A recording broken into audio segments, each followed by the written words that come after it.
लोकसभा चुनाव से पहले भारत सरकार के द्वारा एक के बाद एक 5 भारत रत्न देने की घोषणा के कई राजनीतिक और सामाजिक मायने निकाले जाने लगे हैं।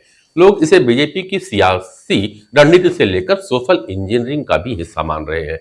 राजनीतिक विश्लेषकों का मानना है कि पीवी नरसिम्हा राव को भारत रत्न देकर नरेंद्र मोदी की अगुवाई में केंद्र सरकार ने कांग्रेस की एक और विरासत को अपने पाले में करने की एक बड़ी कवायद की है। जिस तरह पीएम मोदी ने 2014 में सत्ता में आने के बाद सरदार पटेल के बाद एक एक विरासत को अपने पाले में किया, नरसिम्हा राव को भारत रत्न देना भी उसी मुहिम का एक बड़ा हिस्सा है। दिलचस्प बात यह है कि मोदी सरकार ने ही कांग्रेस के एक और पूर्व नेता एवं पूर्व राष्ट्रपति प्रणब मुखर्जी को भी भारत रत्न दिया था। बाद के सालों में प्रणब मुखर्जी और नरेंद्र मोदी के बीच संबंध बेहद मधुर हो गए थे। देश में एक बार फिर किसानों का मुद्दा गर्मा रहा है। आम चुनाव से पहले किसान आंदोलन के मूड में दिखाई दे रहे हैं, तो मोदी सरकार ने किसानों के अब तक के सबसे बड़े वैज्ञानिक एमएस स्वामीनाथन और दूसरी ओर किसान के बड़े नेता चौधरी चरण सिंह को भारत रत्न देकर एक बड़ा संदेश दे दिया है। दरअसल 2020 में जब दिल्ली में किसानों का आंदोलन हुआ था, तब सरकार बैकफुट पर आ गई थी। तब कहा गया था कि सरकार ने वक्त रहते कदम नहीं उठाए थे और न ही सही तरीके से संवाद किया था। इसका कुछ हद तक खामियाजा बीजेपी को भुगतना पड़ा था। लेकिन इस बार बीजेपी और केंद्र सरकार ने किसानों से जुड़े दो बड़े नामों को भारत रत्न देकर यह संदेश देने में सफल हो जाएगी कि वे उनके मुद्दों के साथ हैं।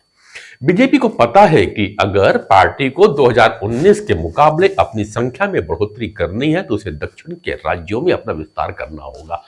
साथ ही कर्नाटक और तेलंगाना जैसे राज्यों में अपने प्रदर्शन को बरकरार रखना होगा, जहां बीजेपी ने 2019 में बेहतर प्रदर्शन किया था। इसलिए गत दिनों जिन 3 भारत रत्नों की घोषणा हुई, उनमें से 2 दक्षिण भारतीय हैं, नरसिम्हा राव जी और स्वामीनाथन। पिछले दिनों पद्म सम्मान में भी दक्षिण के नामचीन लोगों को ही प्रमुखता मिली थी। राम मंदिर प्राण प्रतिष्ठा से पहले पीएम नरेंद्र मोदी ने दक्षिण के कई मंदिरों का दौरा किया। उन्होंने काशी तमिल समागम जैसी पहल भी की है। साथ ही उन आरोपों को भी खारिज करने की कोशिश हुई कि केंद्र सरकार दक्षिण की उपेक्षा करती रहती है। वहीं लाल कृष्ण आडवाणी को भारत रत्न देकर नरेंद्र मोदी ने संकेत दे दिया है कि वह देश के हिंदुत्व के प्रतीक रहे जनप्रतिनिधियों और शख्सियत को भी सम्मान देते रहेंगे। राम मंदिर प्राण प्रतिष्ठा के तुरंत बाद लाल कृष्ण आडवाणी को भारत रत्न देना एक खास संकेत और संदेश की ओर इशारा करता है, जिसे मोदी की अगुवाई वाली केंद्र सरकार की बेहतर सोशल इंजीनियरिंग के रूप में देखा जा सकता है। कर्पूरी ठाकुर को भारत रत्न देकर बिहार में पिछड़ों और अब चौधरी चरण सिंह को भारत रत्न देकर जाट समुदाय को अपने राडार में भारतीय जनता पार्टी लाने में कामयाब दिखाई पड़ती है।